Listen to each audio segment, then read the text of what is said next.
세례 요한은 마지막 선지자로서 광야에서 외치는 자의 소명을 감당하는 자였습니다. 또한 그는 주의 길을 예비하는 자였습니다.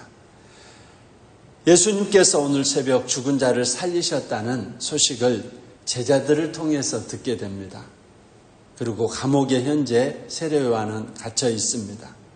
세례 요한은 예수님께 두 제자를 보냅니다. 예수님이 메시아이신지에 대한 의문이 있었습니다. 오늘 우리들의 신앙도 세례 요한과 같이 가끔씩 하나님에 대한 믿음 또한 신앙에 대한 여러 가지 어려움에 부딪히게 됩니다. 그때마다 낙심하지 말고 오늘 주님께로부터 응답받고 확신을 가지고서 믿음 생활할 수 있는 우리 성도들이 되시기 바랍니다. 세례 요한의 확신을 통해서 오늘 우리들에게 주시는 교훈의 말씀이 무엇일까요? 지금 세례 요한은 감옥에 갇혀 있는 상황입니다. 헤롯과 헤로디아의 불륜을 지적했고 그리고 헤롯의 악행에 대해서 책망했기 때문에 세례 요한은 감옥에 갇히게 되었습니다. 오늘 우리들의 형편은 어떻습니까? 어떠한 상황, 사정 때문에 그런지는 모르지만 중요한 건 사방으로 우겨쌈을 당하고 있는 상황입니다. 오늘 이 상황에서 세례 요한은 제자들을 예수님께 보냅니다. 이는 메시아에 대한 소망, 기쁨, 확신에 대한 소리를 듣고 싶기 때문이었습니다. 결국 기쁨의 소식을 들었고 자신의 소명을 확신하게 되었습니다. 내가 잘 왔구나. 내가 지금까지 믿음 생활 잘 하고 왔구나. 할렐루야. 오늘 여러분들의 삶 속에서도 어려운 상황이 여러분들에게 펼쳐져 있을지라도 하나님의 음성을 듣고 오늘 여러분들에게 맡겨진 그 소명, 하나님께서 주신 그 사명에 흔들림 없는 신앙인이 되시기 바랍니다. 하나님께 기도해서 하나님의 능력으로 인도받으셔서 하나님의 맡기신 소명의 확신이 있으시기 바랍니다. 세례 요한은 옥중에 갇혀 있으면서도 항상 그리스도의 복음에 귀를 기울이면서 살아가는 자였습니다. 우리들도 우리의 생활이 그다지 꽃길만 걸어가는 길은 아니지만 우리의 귀는 항상 하나님의 말씀을 듣기 위해서 열려 있어야 됩니다. 믿음이라는 것은 들음으로 말미암고 들음은 그리스도의 말씀으로 말미암아야 합니다. 그래서 이 믿음은 바라는 것들의 실상, 보이지 않는 것들의 증거로서 여러분들이 저 천성을 향해서 나아가는데 가장 중요한 것이 바로 이 믿음의 확신이라는 것입니다. 마귀가 주는 의심의 소리들은 우리가 분별을 해야 됩니다. 에덴 동산에서 아담 하와를 꾀했던 마귀의 소리는 바로 하나님보다 높아지려고 했던 소리였습니다. 세례 요한은 마귀의 소리와 또한 그리스도의 복음의 소리를 명확하게 분별하는 자리에 들어갔던 것입니다. 그리스도의 음성을 들으면 어떤 상황에서도 우리는 흔들리지가 않습니다. 이제 죽음을 앞에 둔 세례 요한도 바로 그 음성을 듣고서 오늘 죽음을 하나님께서 나에게 맡기신 사명이라고 생각하고 그 죽음의 길을 순탄하게 걸어가게 된 줄 믿습니다. 자, 그렇다면 세례 요한의 질문이 무엇일까요? 세례 요한의 질문은 바로 당신이 정말 메시아가 맞습니까? 하는 질문이었습니다. 우리 19절의 말씀입니다. 시작. 요한이 그 제자 중 둘을 불러 주께 보내어 이르되 오실 그이가 당신이 오니까 우리가 다른 일을 기다리오리까 하매. 아멘.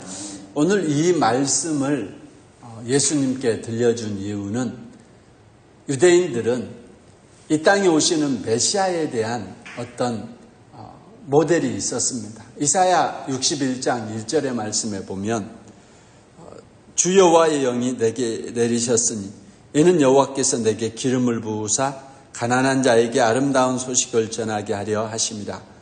마음이 상한 자를 또 고치고 포로된 자에게 자유를, 갇힌 자에게 노임을 갖다가 주시는 그런 메시아. 그래서 그들은 이 땅에 오신 메시아는 로마의 압제에서 자기들을 구원해 줄 그런 메시아를 기다리고 있었습니다. 그런데 전혀 로마에 대해서 대적하거나 또 군중을 동원해서 혁명을 해서 이 나라 정권을 몰아내고 유대인들에게, 이스라엘 백성들에게 포도나무 아래서 또 무화과 나무 아래서 평화를 논하면서 평화의 시대를 갖다 가져다 줄 그런 메시아를 꿈꾸고 있었습니다. 그런데 예수님의 행적을 보니까 의심이 들기 시작합니다. 로마에 대해서 전혀 대적하지 않고 병자들을 고치고 죽은 자를 살리고 분명히 메시아의 사역인데 자기들을 로마의 그 손에서 구원해 줄 메시아하고는 또 거리가 멀더라는 거예요. 예수님께 질문을 합니다. 그때 예수님께서 답변을 합니다. 우리 22절의 말씀을 보겠습니다. 시작. 예수께서 대답하여 이르시되 너희가 가서 보고 들은 것을 요한에게 알리되 맹인이 보며 못 걷는 사람이 걸으며 나병 환자가 깨끗함을 받으며 귀먹은 사람이 들으며 죽은 자가 살아나며 가난한 자에게 복음이 전파된다 하라. 아멘. 예수님께서는 내가 메시아다라고 말하지 않고 지금 예수님께서 하고 있는 일을 그 요한의 제자들이 보고 들도록 했습니다. 그리고 그 소식을 너희 스승 세례 요한에게 알려주도록 했습니다. 사랑하는 성도 여러분, 오늘 우리가 신앙생활을 하면서 가끔씩 하나님에 대한 질문과 나의 신앙에 대한 의심이 들어올 때가 있습니다. 그렇다면 오늘 주님께서 행한 일들을 눈으로 보고 귀로 들으시기 바랍니다. 하나님께서 어떻게 지금 나의 사역 속에 오늘의 평화교회 사역 속에 어떻게 일을 하고 있는지 눈으로 보고 귀로 들은 것을 듣고서 확신을 가지시기 바랍니다. 그리고서 세례 요한은 주님의 소식을 듣고 나서 그 다음에 자기에게 주어진 소명을 붙들고 마지막 순교의 길을 걸어가게 되었던 것입니다. 신앙생활이 늘 평탄하지가 않습니다. 어느 순간에는 순교를 할 수 있는 믿음이 내 안에 새겨지기도 하고 어쩔 때는 내 신앙이 너무나도 초라하고 너무나도 위태위태할 때도 있습니다. 그때마다 하나님의 말씀을 들으시고 또한 성경을 읽으셔서 여러분 안에 확신이 있으시기 바랍니다. 세례 요한도 예수님에 대해서 요단강가에서 세례를 주면서 명확하게 말했습니다. 보라, 세상 죄를 지고 가는 하나님의 어린 양이다. 그리고 그가 세례를 주면서 예수님이 세례를 받고 나서 비둘기 같은 성령이 그에게 임하며 하늘로부터 하나님의 음성을 세례 요한은 들었습니다. 우리도 신앙생활하면서 이런 영적인 체험도 하고 은사도 받고 여러 가지로 믿음의 고백을 했습니다. 그러나 감옥에 갇혀서 죽음을 앞에 둔 상황에서는 세례 요한도 믿음이 흔들렸습니다. 여러분들은 어떻습니까? 그러한 위태한 상황 속에서도 하나님의 말씀을 듣고 우리의 신앙이 흔들리지 않는 순교자의 신앙, 그런 흔들리지 않는 사명자의 신앙이 되어야 될 줄 믿습니다. 하나님께서는 늘 여러분과 함께 동행하시는 임마누엘의 하나님이시기 때문입니다.